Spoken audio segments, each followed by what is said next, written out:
او تیرے بیاباں کی ہوا تجھ کو گوارا،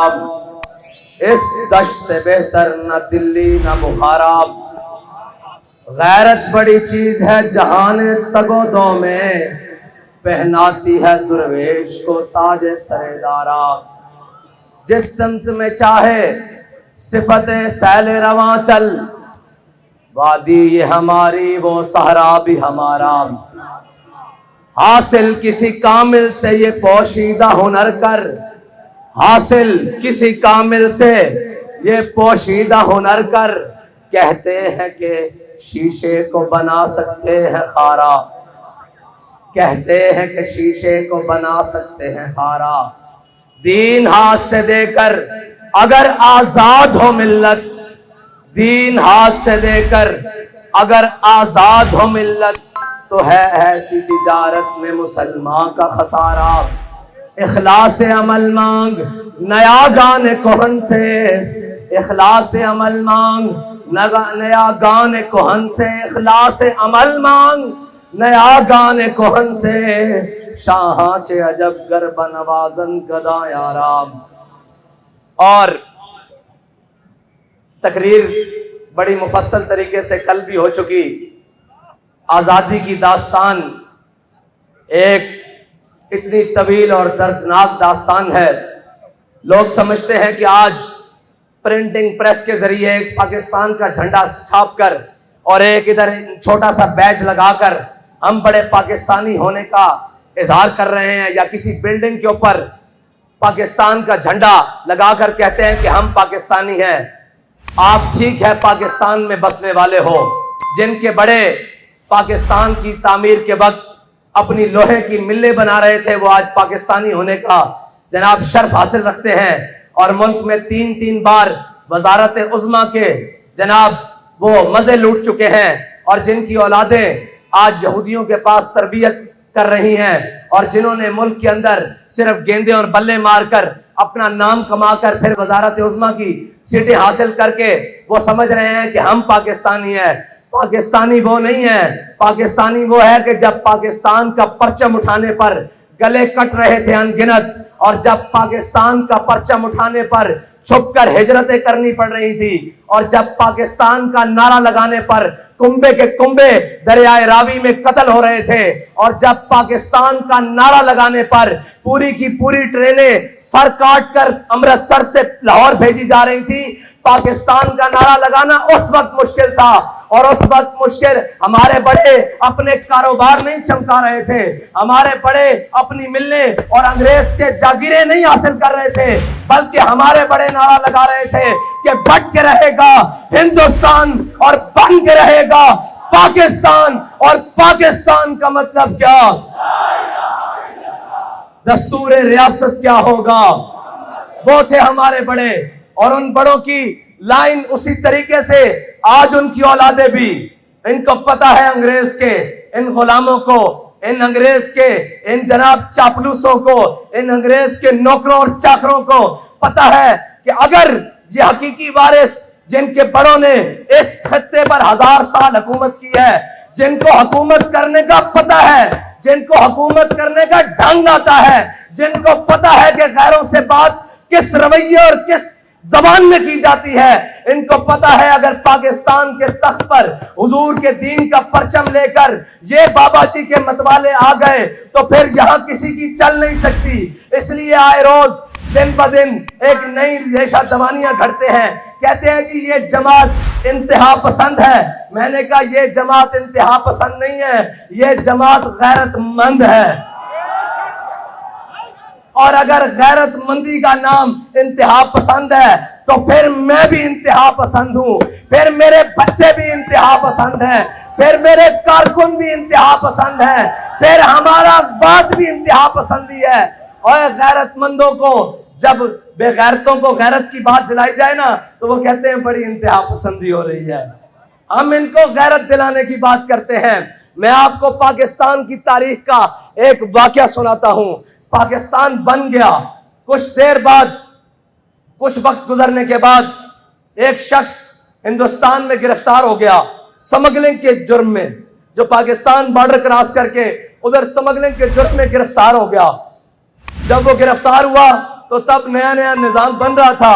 تو وہ مقامی حکومت نے اس کو کہا ہندوستان کی کہ یار اس کو آج کی رات اپنے گھر میں بیڑیاں شیڑیاں ڈال کے رکھو، تو صبح پھر اس کو جو ٹوٹی پھوٹی بات سسٹم چل رہا ہے مجسٹریٹ کے سامنے پیش کریں گے۔ جب اس شخص کو رات میں رکھا گیا نا تو اس نے اپنی بیوی کو کہا چلو اس کو کھانا پینا دے دینا، جو بھی اس کا سامان ضرورت ہے، کپڑے شپڑے اس کو دو، صاحب ظاہر ہے یہ مجرم تو ہے لیکن ہمارا قیدی ہے۔ جب وہ خاتون، وہ سکھ آدمی کا گھر تھا، وہ سکھ شخص کا گھر تھا، وہ خاتون جب کھانا لے کر اس شخص کے سامنے آئی نا تو وہ کہنے لگی کہ تمہیں ہم نے پاکستان سمگلنگ کرنے کے لیے بنا کر دیا تھا۔ وہ شخص حیران ہو کے اس خاتون کی طرف دیکھنے لگا۔ اس نے کہا اچھا میرا جرم ہے سمگلنگ، لیکن تم مجھے یوں کیوں کہہ رہی ہو؟ اس نے کہا بے غیرت اور بے شرم، میں مسلمان کی بیٹی ہوں، یہ وطن لٹتے وقت انگریز مجھے اٹھا کر لے آئے تھے، میں تو انتظار میں تھی کہ کوئی محمد بن قاسم کا وارث آئے گا، کوئی صلاح الدین ایوبی کا وارث آئے گا، کوئی جناب محمود غزنوی کا وارث آئے گا، تم تو سمگلر نکلے۔ وہی سمگلروں کی اولادیں اور وہی سمگلر جو جناب آج سوئس بینک میں یہاں سے پیسے نکال کر وہاں بھیج رہے ہیں، یہ سمگلروں کی اولادیں ہم پر مسلط ہیں۔ اس خاتون نے، اس بہن نے کیا کہا؟ اس نے کہا ہم نے لاکھوں اپنی عزتیں اس لیے لٹوائی تھی کہ تم سمگلنگ کرو، ہم نے تو عزتیں اس لیے لٹوائی تھی کہ وہ پاکستان بننے جا رہا ہے جس پاکستان میں حضور کا دین کا پرچم بلند ہوگا۔ یہ ہے ہماری داستان، جس کو خون سے لکھا جائے تو شاید بھی کم ہو۔ اتنی قربانیاں دینے کے بعد یہ پاکستان ہم نے حاصل کیا، لیکن ان لائنوں نے پاکستان کو 75 سال تک جناب اس کو کھا بھی لیا۔ اس کو جس کا دل چاہا، جہاں سے دل چاہا، اس نے اس کو کھایا بھی، توڑا بھی، اور جو نقصان پہنچا سکتا تھا نقصان پہنچایا بھی۔ لیکن میں ایک بات کہتا ہوں کہ ہمارے بڑوں نے خون جو دیا ہم نے اس سے غداری نہیں کی، نہ ہمارے بڑوں نے غداری کی، نہ ان کے بڑوں نے غداری کی، نہ سید ابو الحسنات نے غداری کی، نہ سید دیدار علی شاہ نے غداری کی، نہ علامہ خادم حسین رضوی نے غداری کی، نہ جناب علامہ عبدالستار خان نیازی نے غداری کی، نہ جناب سردار عبدالرب رشتر نے غداری کی، اور نہ لیاقت علی خان نے غداری کی، نہ مولانا شوکت علی جوہر نے غداری کی۔ ہمارے بڑوں نے اس پاکستان کے ساتھ اور اس پاکستان کے نعرے کے ساتھ غداری نہیں کی، غداری زرداری نے کی، غداری نواز شریف نے کی، غداری ضیاء الحق نے کی، غداری پرویز مشرف نے کی، غداری جناب عمران خان نے کی، جو کل کھڑا ہو کے کہہ رہا تھا، لوگ کہہ رہے تھے کہ جناب یہ تو بڑا محب وطن ہے۔ میں نے کہا کیسے محب وطن ہے؟ کہتا جی وہ بہت بڑے اسٹیڈیم میں جہاں ہزاروں لوگ آتے ہیں وہاں کھڑا ہو کے قومی ترانہ پڑھا ہے۔ میں نے کہا تجھے منافق کا نہیں پتا، یہ تو قومی ترانہ ہے، منافق تو پیچھے کھڑے ہو کر فرض نمازیں پڑھ رہے تھے۔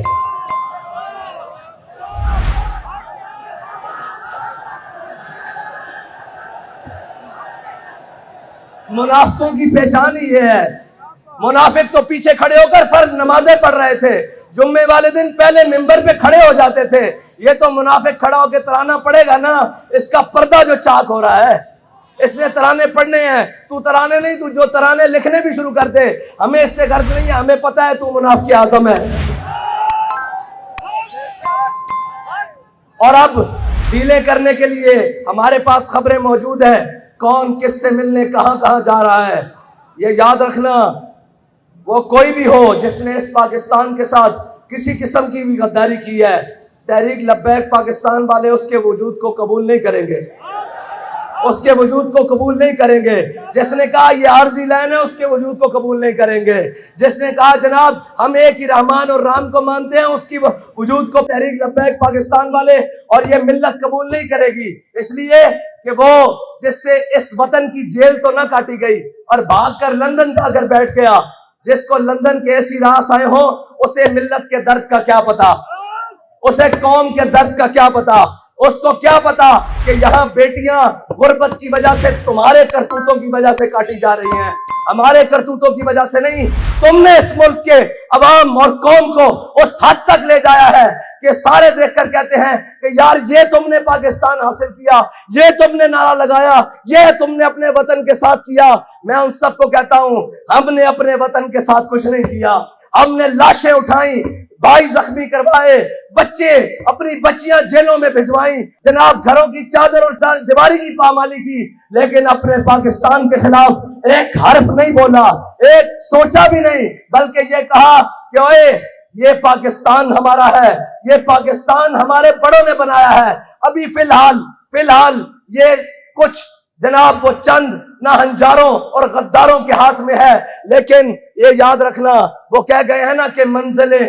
عشق کی آسان ہوئی چلتے چلتے۔ آپ کو اس لیے زیادہ چلاتے ہیں تاکہ آپ کو اندازہ ہو جائے، اور جب آپ کے ہاتھ کوئی چیز آئے، اس حکومت کی یا اس جناب ریاست کی کوئی ذمہ داری آئے، تو آپ کو احساس ہو کہ ہم کیسے چلتے چلتے اس منزل تک پہنچے ہیں، آپ کو اس چیز کا احساس رہے کہ ہم نے کتنی مشکلوں سے جا کر وہ چیز حاصل کی ہے۔ ان کو کیا پرواہ ہو ان کے کون سے بچے لٹے ہیں، ان کے کون سے قافلے لٹے ہیں، ان کو کیا پرواہ ہو، خاندان تو ہمارے کٹے تھے، اور جناب ٹرینیں تو بھر کر ہمارے سروں کی آئی تھی، یہ تو آئے اور امریکہ نواز بیٹھ کر آ کر کوئی برطانیہ نواز، کوئی امریکہ نواز، کوئی انگلستان نواز، کوئی فرانس نواز، وہ آ کر ہمارے پر حکمران بن گئے۔ یہ درد تو ہمیں ہے نا، یہ درد کو مزید بڑھانے کے لیے منزل عشق کی آسان ہوئی چلتے چلتے، منزل عشق کی آسان ہوئی چلتے چلتے، اور چمکا تیرا نقش کفے پا آخر شب، اور چمکا تیرا نقش کفے پا آخر شب۔ اور یہ یاد رکھنا منزلیں انہیں کو ملتی ہیں جو موسم کے اور گرمی اور سردی کا اور جو خزاں و بہار کا انتظار نہیں کرتے، جو موسم کی سختی اور جناب گرمی کا نہ کرتے ہیں، شکایت کرتے ہیں، نہ موسم کی سختی اور گرمی کو جناب کو جانتے ہیں، ان کے لیے کہتا ہے شاعر کے سردی اور گرمی کے عذر نہیں چلتے، سردی اور گرمی کے عذر نہیں چلتے، سردی اور گرمی کے عذر نہیں چلتے، موسم دیکھ کے صاحب عشق نہیں ہوتا۔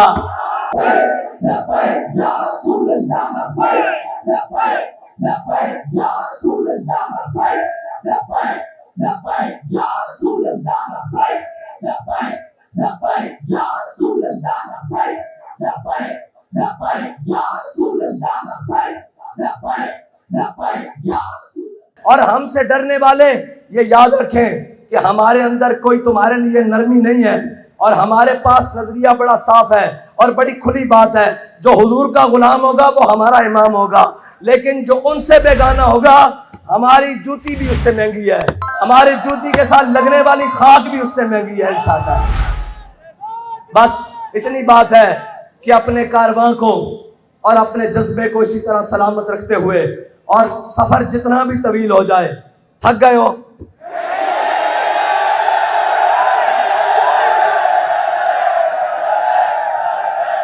میں پچھلے سال میں جیل میں تھا، تو یہیں اسی مقام پر تحریک لبیک کی ریلی پہنچی، تو انہوں نے پرچہ کاٹا تھا، میں آج پھر کہتا ہوں کاٹو پرچہ۔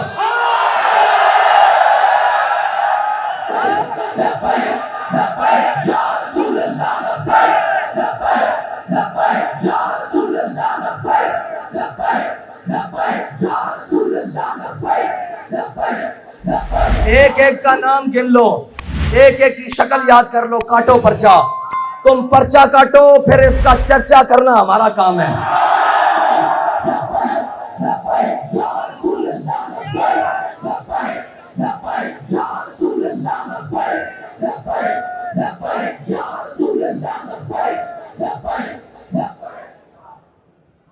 اور آج ایک بیان چل رہا تھا کہ جی یہ بہت بڑی غلط فہمی ہے کہ اسلام تلوار سے پھیلا ہے۔ میں نے کہا اوے لانتی اور مردود، یہ سب سے بڑی غلط فہمی ہوگی کوئی تجھے انسان مانے، تیرے اندر انسانیت والی خصلتیں بھی نہیں ہیں، نہ تجھے روحانیت کا پتہ، رونیت پڑتا ہے، نہ تجھے کسی بات کا پتہ، نہ تجھے کسی کام کا پتہ، حکومت تجھ سے چل نہیں سکی، ملک کے خلاف تو بکتا ہے، اداروں کے خلاف تو بکتا ہے، ہر چیز تیرے شر سے کوئی بچا نہیں۔ یہ ایک واحد شخص آیا ہے پاکستان میں جس کے شر سے کوئی محفوظ نہیں، نہ دیندار محفوظ، نہ تاجر محفوظ، نہ وکیل محفوظ، نہ جج محفوظ، نہ جناب فوج محفوظ، نہ وطن محفوظ۔ اس کے ہوتے ہوئے کشمیر کی فروخت ہوئی ہے، بڑی بڑی باتیں آئیں، بڑا بڑا مشکل وقت آیا، لیکن یہ لعنت کا توق اس کے گلے میں پڑا ہے۔ کہ کشمیر فروخت ہوا ہے اور برسرے عام فروخت ہوا ہے، اس نے کہا ہے، اور اس نے اپنی بڑی محفل میں کشمیر کا جھنڈا پکڑنے سے بھی انکار کیا ہوا ہے، اگر قوم بھولے نہ تو۔ لیکن قوم کو اب اپنے جناب دماغ حاضر رکھنے پڑیں گے، یہ نہیں کہ کوئی آگے کہے میں امریکہ کے خلاف ہوں اور میں جناب اس کے خلاف ہوں، میں آزادی کی جنگ لڑنا چاہتا ہوں اور میں یہ وہ۔ میں نے کہا آزادی کی جنگ تو وہ لڑے نا جس نے غلامی قبول کی ہو، اس کا مطلب ہے تو غلام تو ہے نا، یہ تو مانی بات۔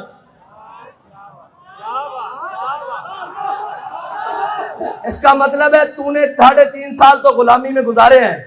آزادی کی جنگ ہم لڑ رہے تھے، جس نے نہ تیری غلامی قبول کی، نہ نواز شریف کی غلامی قبول کی، نہ شاہد خاقان کی غلامی قبول کی، نہ پرویز مشرف کی غلامی قبول کی۔ ہر ظالم کے سامنے بھی کھڑے رہے، ہر جابر کے سامنے بھی کھڑے رہے، اور جو حق بات کہنے کے لیے قیمت دینی پڑی اس کو بڑا سینہ چوڑا کر کے قیمت دی، اور یا لاشیں اٹھانی پڑی، خون دینا پڑا، بڑا کھل کے دیا، اور نہ جناب اس کے بعد اپنی بات سے پھرے ہیں، بلکہ یہ کہہ رہے ہیں کہ محفل کون و مقام سحر و شام پھرے، لے کے میں توحید صفت جام پھرے، قومیں گشت میں لے کے تیرا پیام پھرے، اور تجھ کو معلوم ہے کبھی ناکام پھرے۔ سب جانتے ہیں نہ مشرف کے دور میں ناکام پھرے، اور نہ جناب نواز شریف کے، اور نہ وہ خاقان کے، اور نہ جناب اس عمران خان کے، اور ابھی بھی جو آئے بیٹھے ہیں ہم انہیں صرف اتنا ہی کہتے ہیں کہ واپس آ جاؤ حضور کے دین کی طرف۔ ڈالر تم سے سنبھل گیا، کہتے ہیں جی معیشت معیشت معیشت معیشت۔ میں نے کہا اے اللہ کے بندو، ہم نے پاکستان معیشت کے لیے نہیں بنایا تھا، معیشت کو تو تم نے برباد کیا ہے۔ اور یاد رکھنا، جو بھوکا آدمی ہو نا، بھوکا آدمی غیرت مند ہو لیکن اس کو رات کو نیند بڑی سکون کی آتی ہے، لیکن بے غیرت ہو اور اس کے محلوں میں اور اس کے سوئس بینک اکاؤنٹوں میں اگرچہ اربوں پڑے ہوں، اس کو کبھی سکون کی نیند اور سکون کا حیات میسر نہیں ہوتی۔ تم بے شرم ہو اور بے غیرت ہو، اور قوم کے لوٹنے والوں کو کبھی اطمینان حاصل نہیں ہوگا۔ اگر اس کی انجام دیکھنا ہے تو پرویز مشرف کی تازہ صورتحال دیکھ لیا کرو، یہ دیکھ لیا کرو کہ انجام کتنا برا ہے۔ یہ 4 دن کی چاندی ہے، یہ 4 دن کی طاقتیں ہیں، وہی بات ہے طاقتیں تمہاری ہے، خدا ہمارا ہے، اور ہمارا بھروسہ کسی پر نہیں ہے۔ کسی کو اپنی طاقت کا زوم آج بھی ہے تو وہ ہم اسے کہتے ہیں کہ تم اپنی طاقت آزما لو۔ ہم سینے وہی رکھتے ہیں جو احمد اللہ شاہ مدراسی والے ہیں، ہم سینے وہی رکھتے ہیں جو امام فضل حق خیر آبادی والے ہیں، ہم سینے وہی رکھتے ہیں جو مولانا عنایت کاکوروی والے ہیں، ہم سینے وہی رکھتے ہیں جو کفایت اللہ کافی والے ہیں، اور ہمارے سینوں کو نسبت امیر المجاہدین والی ہے۔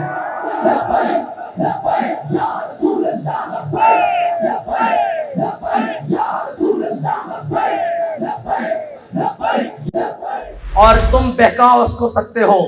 جس کو اپنے ماضی کا کوئی پتہ نہ ہو۔ ہمارا ماضی بڑا درخشاں ہے، بڑا چمکتا ہوا ہے، وہ اگرچہ 1857 بھی ہو، وہ بہادر شاہ ظفر کی حکومت ہو، وہ مغلیہ دور ہو، ہمارا ہر ماضی چمکتا ہوا ہے، کیونکہ ہم نے کسی بھی ماضی میں ہمارے بڑوں نے کسی کے آگے سر نہیں جھکایا، وہ کوئی کتنا بھی بڑا طاقتور ہو۔ اور ہمارا انشاءاللہ مستقبل بھی اسی لیے چمکتا رہے گا کہ ہمارا راستہ بڑا صاف اور متعین ہے، ہمیں اپنی منزل کا پتہ ہے، ہمیں اپنے رستوں کی دشواریوں کی پہلے سے خبر ہے کہ ہم جن چیزوں کو لے کر چل رہے ہیں وہ ہاتھ پر کوئلے ہیں، اور جناب نیچے زمین پر انگارے بچھائے ہوئے ہیں انہوں نے، لیکن انشاءاللہ ہم نے تہیہ کیا ہوا ہے، منزلیں کیسی بھی دور ہو جائیں، رستے کیسے بھی سخت ہوں، حالات کتنے بھی گرم و سرد ہو جائیں، ہم نے حضور سے وفا کرنی ہے، ہم نے اس پاکستان کے اندر حضور کے نظام کو لے کر آنا ہے، اور تاجدار ختم نبوت کا پرچم بلند کرنا ہے، اور انشاءاللہ حضور کے دین کا نعرہ لگانا ہے، اور بڑا سینہ چوڑا کر کے لگانا ہے کہ لبیک وآخر دعوانا الحمدللہ۔